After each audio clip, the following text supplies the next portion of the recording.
Baik, teman-teman mahasiswa, hari ini saya akan menyajikan sebuah tema pada perkuliahan hukum acara perdata, yaitu tentang sumber hukum acara perdata. Pada pertemuan sebelumnya kita sudah belajar apa yang dimaksud dengan hukum perdata itu. Kalau saya boleh mengulas bahwa hukum perdata pada intinya adalah sebagai hukum formil atau hukum yang berfungsi untuk memfungsikan dari hukum material perdata itu sendiri.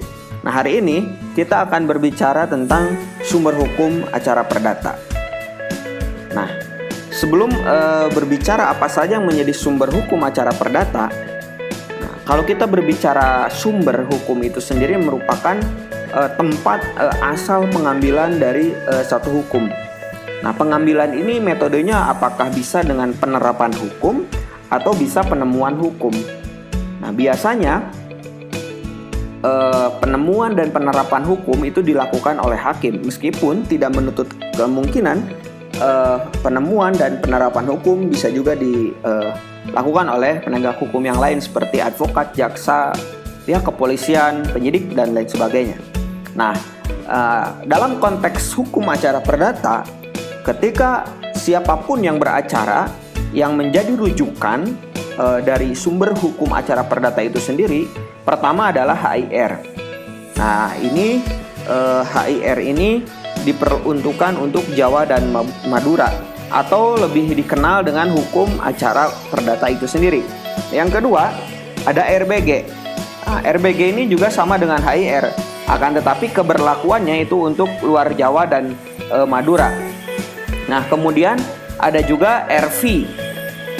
RV ini saat ini mungkin sudah tidak terlalu dijadikan rujukan hukum karena sudah ada pada hukum-hukum acara kontemporer. Kemudian ada juga RO, sama dengan RV. Nah, kemudian ada juga BW. Ini juga Bergelik Wetbook ini sebetulnya hukum perdata, akan tetapi pada buku keempat itu membahas tentang pembuktian dan daluarsa, yang dalam hal ini pembuktian dan daluarsa termasuk ke dalam konteks hukum acara. Nah, kemudian ada juga WVK atau Wetbook van Kophandel. Nah, WVK ini juga sebetulnya sekarang sudah tidak berlaku lagi, sudah tidak dijadikan rujukan. Nah, kemudian yang selanjutnya adalah Undang-Undang Nomor 20 Tahun 1974, yaitu undang-undang yang mengatur mengenai hukum acara perdata dalam hal banding atau upaya hukum bagi pengadilan tinggi khususnya di daerah Jawa dan Madura. Nah, kemudian yang selanjutnya adalah SEMA atau Surat Edaran Mahkamah Agung Nomor 3 Tahun 1963. Hal ini mengatur lebih spesifik secara teknis tentang pemberlakuan dari hukum acara perdata tersebut. Nah, kemudian ada juga Undang-Undang Nomor 14 Tahun 70 tentang kekuasaan kehakiman, yang mana telah diubah menjadi Undang-Undang Nomor 4 Tahun 2004 tentang kekuasaan kehakiman. Yang terbaru adalah Undang-Undang Nomor 50 Tahun 2009. Nah, di dalamnya membahas juga bagaimana hukum acara dilaksanakan. Nah, lalu khusus untuk perdata agama atau perdata keluarga, hukum acara juga diatur di dalam Undang-Undang Nomor 1 Tahun 74 tentang perkawinan. Kemudian Peraturan Pemerintah Nomor 9 Tahun 1975 tentang pelaksanaan Undang-Undang Tahun 74 tentang perkawinan. Nah, untuk pengadilan agama, karena pengadilan agama sebagai badan peradilan perdata, maka undang-undang yang mengatur tentang hukum acara peradilan agama itu diatur di dalam Undang-Undang Nomor 7 Tahun 89 tentang peradilan agama, yang telah diubah dengan Undang-Undang Nomor 3 Tahun 2006. Nah, kemudian di atas itu ada juga Undang-Undang Nomor 14 Tahun 1985 tentang Mahkamah Agung, yang membahas secara umum pemberlakuan hukum acara perdata.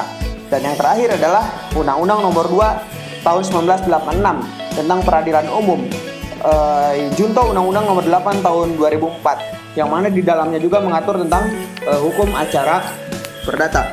Nah, demikian teman-teman sumber-sumber hukum yang dijadikan rujukan oleh para penegak hukum dalam konteks perdata dalam pemberlakuan hukum acara perdata. Terima kasih. Assalamualaikum warahmatullahi wabarakatuh.